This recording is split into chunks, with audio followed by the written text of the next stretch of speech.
ಎಲ್ಲರಿಗೂ ನಮಸ್ಕಾರ. ಇವತ್ತಿನ ವಿಚಾರ UGC ಬಗ್ಗೆ ನಾನೊಂದಷ್ಟು ಮಾಹಿತಿಗಳನ್ನು ಕೊಡ್ತೀನಿ. UGC ಯಾವ ಮಟ್ಟದಲ್ಲಿ ಕೆಲಸ ಮಾಡ್ತಾ ಹೋಗುತ್ತೆ, ಅದರ ಕಾರ್ಯಕ್ರಮಗಳೇನು, ಅದರ ಉದ್ದೇಶಗಳೇನು, ಅದ್ರ ಬಗ್ಗೆ ನಾನು ನಿಮ್ಮ ಹತ್ರ ಹಂಚ್ಕೊಳ್ಳೋದಕ್ಕೆ ನಾನು ಬಂದಿದ್ದೀನಿ. ನನ್ನ ಹೆಸರು ಶೇಷಾದ್ರಿ ಕನಕಪುರ.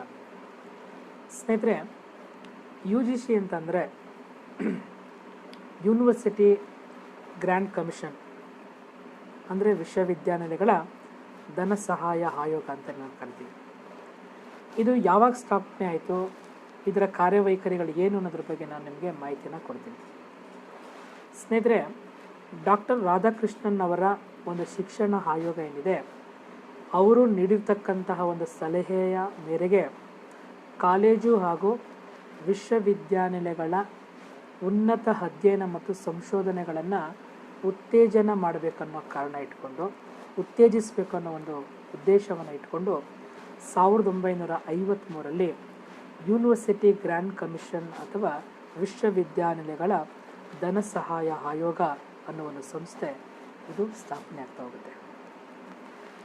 1956ರಲ್ಲಿ ಪಾಸಾದಂಥ ಪಾರ್ಲಿಮೆಂಟಿನ ಒಂದು ಮಸೂದೆ ಈ ಒಂದು ಆಯೋಗಕ್ಕೆ ಏನು ಮಾಡುತ್ತೆ, ಒಂದು ಸ್ವಾಯತ್ತತೆಯನ್ನು ಕೊಡ್ತಾ ಹೋಗುತ್ತೆ.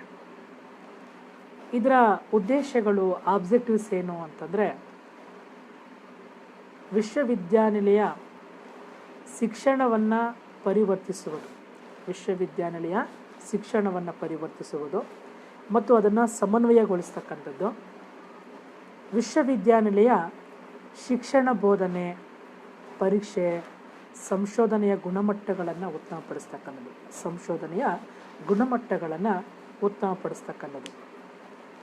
ವಿಶ್ವವಿದ್ಯಾನಿಲಯಗಳ ಹಣಕಾಸು ಅಗತ್ಯತೆಗಳನ್ನು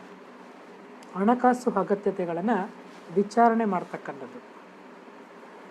ವಿಶ್ವವಿದ್ಯಾನಿಲಯಗಳ ನಡುವೆ ಮಾಹಿತಿ ಸಂಪರ್ಕಗಳನ್ನು ಒದಗಿಸ್ತಕ್ಕಂಥದ್ದು. ಕಾಲೇಜು ಮತ್ತು ವಿಶ್ವವಿದ್ಯಾನಿಲಯಗಳ ಶಿಕ್ಷಣ ಪ್ರಗತಿಯನ್ನು ಕಾಯ್ದುಕೊಳ್ಳುವುದು. ಕಾಲೇಜು ಮತ್ತು ವಿಶ್ವವಿದ್ಯಾನಿಲಯಗಳ ಶಿಕ್ಷಣದ ಪ್ರಗತಿಯನ್ನು ಕಾಯ್ದುಕೊಳ್ಳುವುದು. ಕೇಂದ್ರ ಸರ್ಕಾರ, ರಾಜ್ಯ ಸರ್ಕಾರಗಳು ಮತ್ತು ಉನ್ನತ ಶಿಕ್ಷಣ ಸಂಸ್ಥೆಗಳು ಪರಿಣಾಮಕಾರಿಯಾಗಿ ಸಮರ್ಪಕವಾಗಿ ಕಾರ್ಯವನ್ನು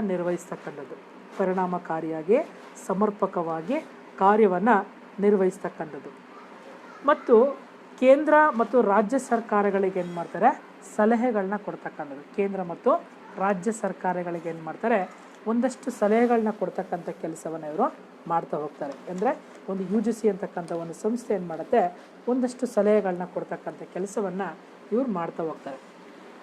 ನೆಕ್ಸ್ಟು, ಹೊಸ ವಿಶ್ವವಿದ್ಯಾನಿಲಯಗಳನ್ನು ಆರಂಭ ಮಾಡಬೇಕಾದ್ರೆ ಅದಕ್ಕೆ ಬೇಕಾಗಿರ್ತಕ್ಕಂಥ ಅಗತ್ಯ ಸಹಾಯವನ್ನು, ಸಲಹೆಗಳನ್ನ ನೀಡ್ತಕ್ಕಂಥದ್ದು. ಕಾಲೇಜು ಶಿಕ್ಷಣದ ಗುಣಮಟ್ಟಗಳನ್ನು ಕಾಯ್ದುಕೊಳ್ಳೋದಕ್ಕೆ ಕಾಯ್ದೆಗಳನ್ನು ರೂಪಿಸುವಂಥ ಕೆಲಸವನ್ನು, ಇದರ ಉದ್ದೇಶವನ್ನು UGC ಅಥವಾ ಯೂನಿವರ್ಸಿಟಿ ಗ್ರ್ಯಾಂಡ್ ಕಮಿಷನ್ ಅಂತಕ್ಕಂಥ ಒಂದು ಸಂಸ್ಥೆ ನಡೆಸ್ತಾ ಇರ್ತದೆ. ಸ್ನೇಹಿತರೆ, UGC ಅನ್ನೋ ಒಂದು ಸಂಘಟನೆ, UGC ಅಂತಕ್ಕಂಥ ಒಂದು ಸಂಸ್ಥೆ ಅದು ಯಾವ ರೀತಿಯಾಗಿ ರಚನೆ ಆಗ್ತಾ ಹೋಗುತ್ತೆ, ಅದು ಯಾವ ರೀತಿಯಾಗಿ ಆಡಳಿತವನ್ನು ನಡೆಸ್ತಾ ಹೋಗುತ್ತೆ ಅನ್ನೋದ್ರ ಬಗ್ಗೆ ಹೇಳಬೇಕು ಅಂತಂದರೆ, UGCಯ ಒಂದು ಆಡಳಿತ ಹೇಗಿದೆ ಅಂತಂದರೆ, UGCಯ ಒಂದು ಆಡಳಿತ ಅಂತಕ್ಕಂಥದ್ದು ಒಬ್ಬ ಅಧ್ಯಕ್ಷ ಇರ್ತಾನೆ, ಜೊತೆಗೆ ಒಬ್ಬ ಉಪಾಧ್ಯಕ್ಷರನ್ನು ಕೂಡ ಅಲ್ಲಿ ನೇಮಕ ಮಾಡ್ತಾ ಹೋಗ್ತಾರೆ. ಅಧ್ಯಕ್ಷ ಮತ್ತು ಉಪಾಧ್ಯಕ್ಷರನ್ನು ನೇಮಕ ಮಾಡ್ತಕ್ಕಂಥದ್ದು ಕೇಂದ್ರ ಸರ್ಕಾರ ಆಗಿರುತ್ತೆ. ಕೇಂದ್ರ ಸರ್ಕಾರ ಏನು ಮಾಡುತ್ತೆ, ಒಬ್ಬ ಅಧ್ಯಕ್ಷರನ್ನು, ಒಬ್ಬ ಉಪಾಧ್ಯಕ್ಷರನ್ನು ನೇಮಕ ಮಾಡ್ತಾ ಹೋಗ್ತಾರೆ. ಅವರ ಅಧಿಕಾರದ ಅವಧಿ ಎಷ್ಟು ವರ್ಷ ಇರುತ್ತೆ ಅಂತಂದರೆ 6 ವರ್ಷಗಳು ಮತ್ತು 3 ವರ್ಷಗಳ ಕಾಲ ಇರ್ತಾ ಹೋಗುತ್ತೆ. ಅವರು ಆಡಳಿತವನ್ನು ನಿರ್ವಹಣೆ ಮಾಡೋದಕ್ಕೆ, ಈ ಒಂದು ಆಡಳಿತವನ್ನು ನಿರ್ವಹಣೆ ಮಾಡ್ತಕ್ಕಂಥದ್ದು ಅವರ ಒಂದು ಪ್ರಮುಖವಾಗಿರ್ತಕ್ಕಂಥ ಒಂದು ಜವಾಬ್ದಾರಿಯಾಗಿರುತ್ತೆ. ಈ ಆಡಳಿತವನ್ನು ನಿರ್ವಹಣೆ ಮಾಡ್ತಕ್ಕಂಥದ್ದು ಕೂಡ ಅವ್ರದ್ದು ಆಡಳಿತ ನಿರ್ವಹಣೆ ಮಾಡ್ತಕ್ಕಂಥದ್ದು. ಅದಕ್ಕೆ ಒಬ್ಬ ಪ್ರಧಾನ ಕಾರ್ಯದರ್ಶಿಗಳನ್ನು ಅದಕ್ಕೆ ನೇಮಕ ಮಾಡಿರ್ತಾರೆ. ಇವ್ರ ಜೊತೆಗೆ UGCಯ ಒಂದು ಆಡಳಿತ ಮಂಡಳಿಯಲ್ಲಿ ಕೇಂದ್ರ ಸರ್ಕಾರ ಏನು ಮಾಡುತ್ತೆ, ನೇಮಕ ಮಾಡ್ತಾ ಹೋಗುತ್ತೆ. 3 ಜನ ಉಪಕುಲಪತಿಗಳನ್ನು, ಅಂದರೆ ವಿಶ್ವವಿದ್ಯಾನಿಲಯದ ವೈಸ್ ಚಾನ್ಸಲರ್ ಅಂತ ಏನು ಕರಿತೀವಿ, ಅವ್ರನ್ನ ನೇಮಕ ಮಾಡ್ತಾ ಹೋಗ್ತಾರೆ. ಇಬ್ಬರು ಕೇಂದ್ರ ಶಿಕ್ಷಣ ಇಲಾಖೆಯಿಂದ ಉನ್ನತ ಅಧಿಕಾರಿಗಳನ್ನು, ರಾಜ್ಯ ಸರ್ಕಾರಗಳ ಶಿಕ್ಷಣ ಅಧಿಕಾರಿಗಳನ್ನು, ಶಿಕ್ಷಣ ಸದಸ್ಯರನ್ನು ಇಲ್ಲಿ ಅವರು ಸದಸ್ಯರಾಗಿರ್ತಾರೆ. ಈ ಒಂದು ಯು ಜಿ ಸಿಯ ದೈನಂದಿನ ಒಂದು ಆಡಳಿತವನ್ನು ನೋಡ್ಕೊಳ್ಳೋದಕ್ಕೆ, ನಿರ್ವಹಣೆ ಮಾಡೋದಕ್ಕೆ 14 ವಿಭಾಗಗಳಾಗಿ ಅಲ್ಲೇನು ಮಾಡ್ತಾರೆ, ಅದನ್ನು ವಿಭಜನೆ ಮಾಡ್ಕೋತಾರೆ. ಒಂದು ಹಣಕಾಸು ವಿಭಾಗ ಇರ್ಬೋದು, ದೆಹಲಿ ಕಾಲೇಜುಗಳ ಒಂದು ವಿಭಾಗ ಇರ್ಬೋದು, ಕೇಂದ್ರೀಯ ವಿಶ್ವವಿದ್ಯಾನಿಲಯಗಳ ಒಂದು ವಿಭಾಗ ಇರ್ಬೋದು, ತಾಂತ್ರಿಕ ಮತ್ತು ಕಂಪ್ಯೂಟರೀಕರಣ ವಿಭಾಗ ಇರ್ಬೋದು, ರಾಷ್ಟ್ರೀಯ ಪ್ರವೇಶ ಪರೀಕ್ಷಾ ಘಟಕ, ಇವತ್ತೇನು NET ಅಂತ ಏನು ಕರಿತೀವಿ ಅದೊಂದು ಇರ್ಬೋದು, ಕಂಪ್ಯೂಟರಿ ಘಟಕ ಅಂತಕ್ಕಂಥದ್ದು, ವಾರ್ಷಿಕ ವರದಿಯ ವಿಭಾಗ ಅಂತಕ್ಕಂಥದ್ದು, ಜೊತೆಗೆ ರಾಜ್ಯ ವಿಶ್ವವಿದ್ಯಾನಿಲಯಗಳ ಸ್ವಾಯತ್ತತೆಯ ಒಂದು ಕಾಲೇಜುಗಳ ಯೋಜನಾ ಘಟಕಗಳಿರ್ಬೋದು, ಅದ್ರ ಜೊತೆಗೆ ಅಕಾಡೆಮಿಕ್ ಸ್ಟಾಫ್ ಕಾಲೇಜುಗಳು ಅಂತಕ್ಕಂಥದ್ದು. ಈ ರೀತಿಯಾಗಿ ಅನೇಕ ವಿಭಾಗಗಳಾಗಿ ಕೂಡ ಅವರು ಮಾಡ್ಕೊಳ್ತಾರೆ. ಮತ್ತು ಇಲ್ಲಿ ಮಾಡಿಕೊಂಡಂಥ ಸಂದರ್ಭದಲ್ಲಿ ಅದರ ಒಂದು ಪ್ರಾದೇಶಿಕ ಕಚೇರಿಗಳನ್ನು ಕೂಡ ನಾವು ಕಾಣ್ತೀವಿ. ಪ್ರಾದೇಶಿಕ ಕಚೇರಿಗಳು ಅಂತಂದರೆ ವಿವಿಧ ರಾಜ್ಯಗಳಲ್ಲಿ ಕಾಲೇಜುಗಳ ಅಗತ್ಯತೆಗಳನ್ನು ಅಥವಾ ಅದರ ಸಮಸ್ಯೆಗಳನ್ನು ಅರಿತು ಸಮರ್ಪಕವಾಗಿ ಅದನ್ನು ನಿವಾರಣೆ ಮಾಡ್ತಕ್ಕಂಥ ಒಬ್ಬ ದಕ್ಷ ಆಡಳಿತವನ್ನು ಒದಗಿಸಬೇಕು ಅನ್ನೋ ಕಾರಣಕ್ಕೆ ಯು ಜಿ ಸಿ ಏನು ಮಾಡಿದೆ, ಪ್ರಾದೇಶಿಕ ಕಚೇರಿಗಳನ್ನು ಕೂಡ ಅವರು ಸ್ಥಾಪನೆ ಮಾಡ್ಕೋತಾರೆ. ಈ ಪ್ರಾದೇಶಿಕ ಕಚೇರಿಗಳ ಸ್ಥಾಪನೆ ಮಾಡ್ಕೊಂಡದ್ದು ಯಾವ ರೀತಿಯಾಗಿ ಮಾಡ್ಕೋತಾರೆ, ಅದು ಯಾವುದು ಅಂತಂದರೆ ಒಂದು ಉತ್ತರ ಪ್ರಾದೇಶಿಕ ಕಾಲೇಜುಗಳ ವಿಭಾಗ ಅಂತ ಇರುತ್ತೆ. ಉತ್ತರ ಪ್ರಾದೇಶಿಕ ಕಾಲೇಜುಗಳ ವಿಭಾಗ, ಅದರ ಒಂದು ಆಫೀಸು ದೆಹಲಿಯಲ್ಲಿ ಇರ್ತಾ ಹೋಗುತ್ತೆ. ಪೂರ್ವ ಪ್ರಾದೇಶಿಕ ಕಚೇರಿ ಅಂತಕ್ಕನ್ನೋದು 1996ರಲ್ಲಿ ಕಲ್ಕತ್ತಾದಲ್ಲಿ ಸ್ಥಾಪನೆ ಮಾಡ್ತಾರೆ. ಈಶಾನ್ಯ ಪ್ರಾದೇಶಿಕ ಕಚೇರಿ ಗೌಹಾತಿ, ಅದನ್ನು 1995ರಲ್ಲಿ ಅದನ್ನು ಸ್ಥಾಪನೆ ಮಾಡ್ತಾರೆ. ಪಶ್ಚಿಮ ಪ್ರಾದೇಶಿಕ ಕಚೇರಿ ಪೂನಾದಲ್ಲಿ 1994ರಲ್ಲಿ ಸ್ಥಾಪನೆ ಮಾಡ್ತಾರೆ. ಆಗ್ನೇಯ ಪ್ರಾದೇಶಿಕ ಕಚೇರಿ ಅಂತಕ್ಕಂಥದ್ದು ಹೈದರಾಬಾದಲ್ಲಿ 1994ರಲ್ಲಿ ಸ್ಥಾಪನೆ ಮಾಡ್ತಾರೆ. ನೈಋತ್ಯ ಪ್ರಾದೇಶಿಕ ಕಚೇರಿ ಅಂತಕ್ಕಂಥದ್ದು ಬೆಂಗಳೂರಲ್ಲಿ, ಅದನ್ನು ಕೂಡ ಪ್ರಮುಖವಾಗಿ 1999ರಲ್ಲಿ ಸ್ಥಾಪನೆ ಮಾಡ್ತಾರೆ.